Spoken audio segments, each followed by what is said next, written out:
Hi, hello, வணக்கம் மக்களே. நான் தான் உங்க கிரேஸ்நந்தினி பேசுகிறேன். இந்த வீடியோ எதுக்காக அப்படின்னு பார்த்தீங்கன்னா, நிறைய ட்ரோல் பார்த்தேன். என்னென்ன ட்ரோல்னு பார்த்தீங்கன்னா, சிலிண்டர், அப்புறம் வந்து பெட்ரோல் ரொம்ப டிமாண்டாக இருக்குது அப்படின்னு சொல்லி நான் ட்ரோல் பார்த்துருந்தேன். பெட்ரோல் பங்க்கில் அவ்வளோ கூட்டமாக இருக்குது. சிலிண்டருக்கு எல்லாமே முன் புக்கிங் பண்ணி வச்சிடுறாங்க முடிஞ்ச அளவுக்கு. இதில் ரொம்ப ஈஸியான விஷயம் என்னென்னா, கிராமத்தில் இருக்கிறவங்க அடுப்பில் தான் செஞ்சு சாப்பிடுவாங்க. மண் அடுப்பு அந்த மாதிரி செஞ்சு சாப்பிடுவாங்க சாதம் எல்லாமே. ஆனால் சிட்டியில் இருக்கிறவங்க வந்து சிலிண்டர் தான். கேஸ் அடுப்பு இல்லாமல் அவங்களால சமைக்க முடியாது, ஒன்றும் பண்ண முடியாது. கிராமத்தில் இருக்கிற நம்ம அதிகமாக அடுப்பு தானே இப்போ யூஸ் பண்ணுவோம். இப்போ நம்ம திரும்பவும் அதே மாதிரி அடுப்பே யூஸ் பண்ணிட்டு இருந்தோம்னா, சிட்டியில் இருக்கிறவங்களுக்கு அந்த சிலிண்டர் யூஸ் ஆகும் இல்லையா? முடிஞ்ச அளவுக்கு நீங்களும் சப்போர்ட் பண்ணுங்கள். இப்போ நம்மளுக்கு ஒரு பொருள் வெளியேருந்து வர வேண்டிய பொருள் வந்து அங்கே ஒரு ப்ராப்ளமாக இருக்கிறதுனால வர முடியல.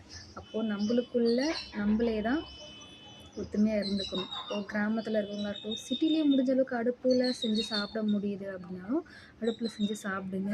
ஏன்னா முடிஞ்ச அளவுக்கு எல்லார் வீட்லேயுமே நிறைய பேர், ஒரு 5-6 பேர் அந்த மாதிரி தான் இருப்பீங்க. அதனால் சிலிண்டர் இப்போ பார்த்தீங்கன்னா சுத்தமாக கட்டுப்படி ஆகாது. முடிஞ்ச அளவுக்கு அடுப்பை யூஸ் பண்ண ட்ரை பண்ணிக்கோங்க. இதில் என்னடா நீ என்ன சொல்ல வர அப்படிலாம் கேட்காதீங்க.